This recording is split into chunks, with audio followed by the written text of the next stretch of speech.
It all started with 2 words. I said Toy Story, and then my little brother's ears picked up. He knew what I was on about, and needless to say, he wanted to watch it.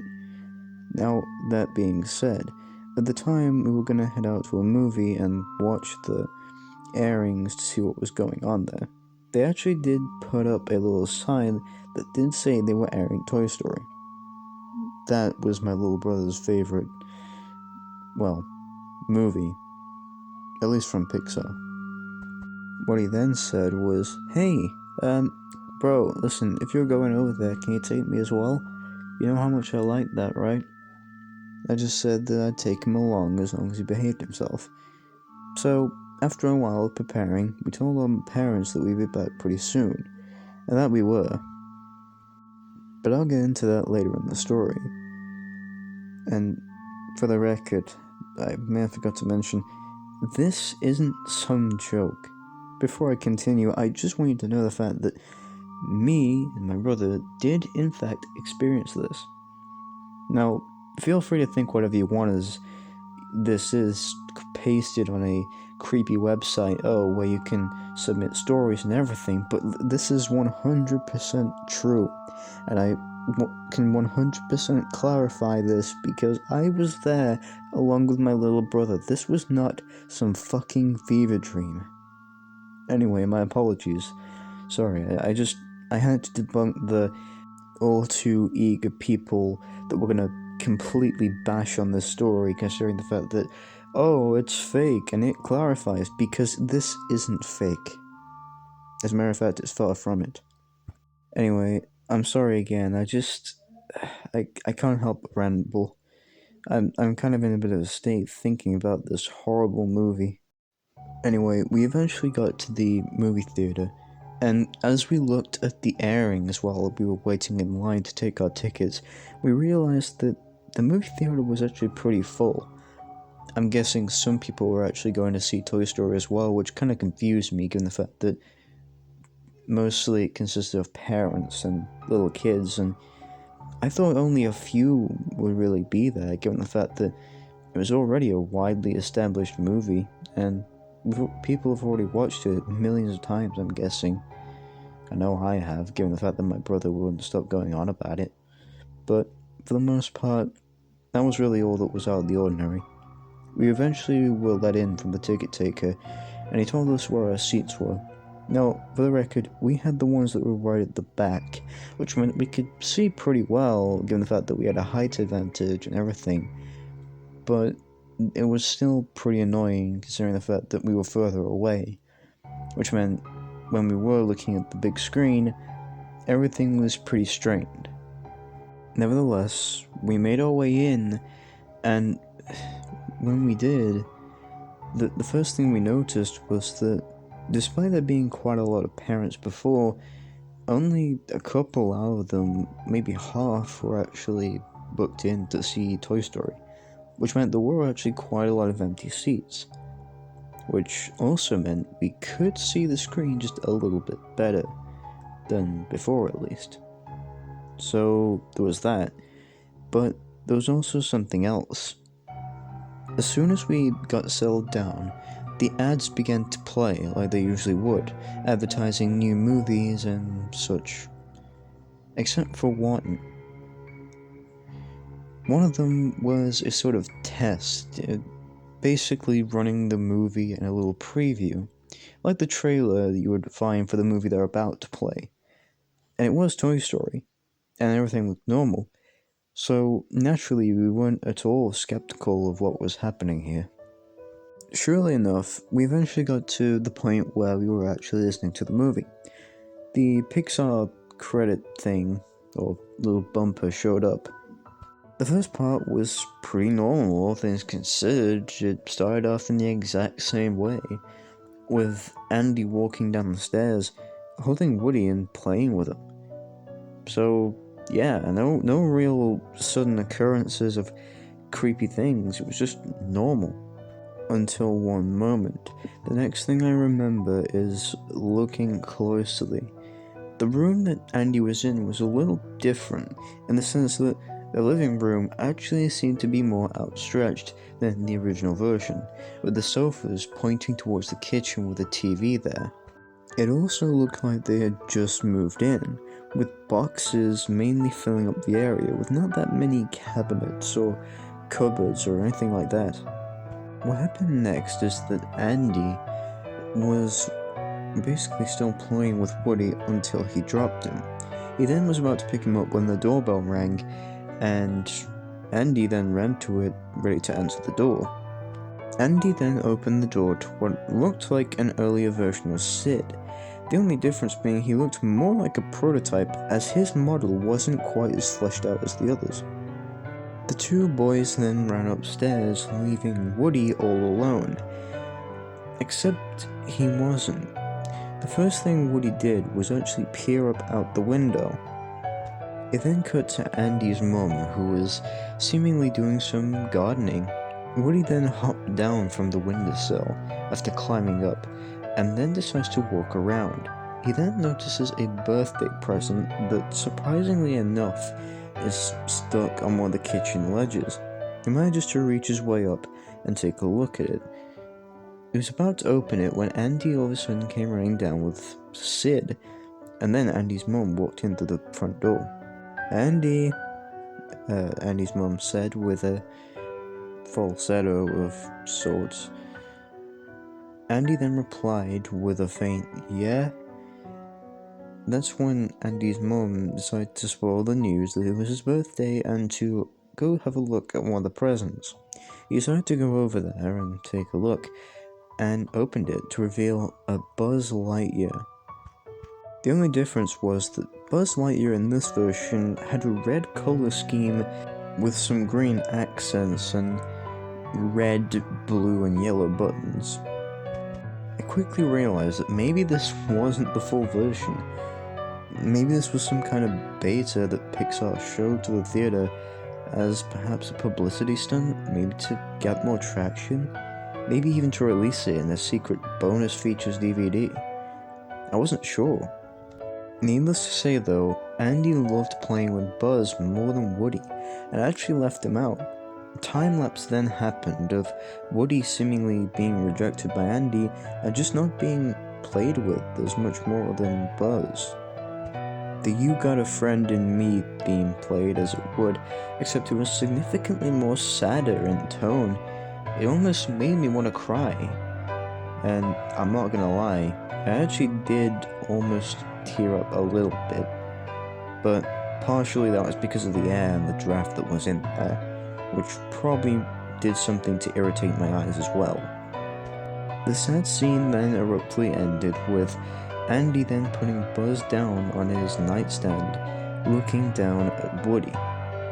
Andy then finally drifted off to sleep, with Woody then sneakily climbing up the bed and then attacking Buzz, which resulted in quite the scuffle. It was actually quite funny at first with the two voice actors going back and forth. However, eventually, Woody managed to overpower Buzz, throwing him into the nightstand, cracking his helmet. And as Buzz is now on the floor telling Woody to stop, that's when things got weirder. Woody then pushed Buzz further into the nightstand, hurting him a little bit more. Andy then moved over, however, to signify he was about to wake up when Woody stopped, as he said, "Listen here, you stupid spaceman. I don't appreciate you stealing my best friend away from me, so why don't you go and leave and take your dumb wings and your stupid spaceship somewhere else?" Why, you insolent little... And before Buzz could finish his sentence, Andy then did turn once again, signifying he was about to wake up. And then, after that, Woody got even more mad, pushing Buzz down, and then pretty much stomping on him, which resulted in all the buttons being pressed. And if you'll pardon the pun, that made Buzz even more madder, pushing Woody off into the door. The fight then resumed for another 2 or so minutes, I'm guessing, before another time lapse happened, mainly with Woods and Buzz, I guess, being more friendly towards each other. And Because of that, they actually did grow a sort of friendship between them. But it wasn't gonna last that long, however. The next day, Sid came along, and at this point, it is well noted that Buzz and Woody were actually kind of good friends. But somehow, Sid then got the malicious smile on his face that he usually would in the first movie, resulting in him showing his more psychopathic nature. He then proceeded to sneakily grab Buzz and Woody. A time lapse then cut to Buzz and Woody being tortured by Sid, and eventually, Sid broke Buzz right in front of Woody's eyes. Woody, then mad that he just broke his best friend, did what he did in the first movie and revealed himself to Sid. He then got scared, and Woody unfortunately went back empty-handed, if you'll pardon the pun, I guess, not having a friend this time to help out. Woody then leapt his way up the stairs and into Andy's room, who was now crying from the loss of his two toys. Well, one particular, I guess. Woody then also sat on the floor lifeless, knowing that, unfortunately, when Sid saw him without Buzz, it would probably make him even more worse, knowing that he found one, not the other. The next day, Andy was still forlorn and completely depressed. He then continued on through his day, being a little bit happy though that at least he had Woody, but things would shortly get worse. The scene then transitioned to when Sid, once again, this time more angrier than can be, and kind of creeped out at the fact that, Woody finally revealed himself, decided to go around and obviously play a couple games with Andy. But it got worse, as you can imagine. Sid then got angry at Andy for not playing the game quote-unquote properly. That's all we heard, as we mainly saw everything from Woody's perspective, as he then lifts his head up from the shelf. Sid then proceeds to kind of brutally and even worse inflicts damage on Andy, beating him and practically making him bleed, cutting his lip as well, I'm pretty sure at some point. My brother was already unnerved by this. He didn't want to be there, I didn't want to be there, but I was forced to watch. I saw Sid kick and punch and beat up Andy with every fiber of his being. Andy couldn't do nothing but cry and wince in pain.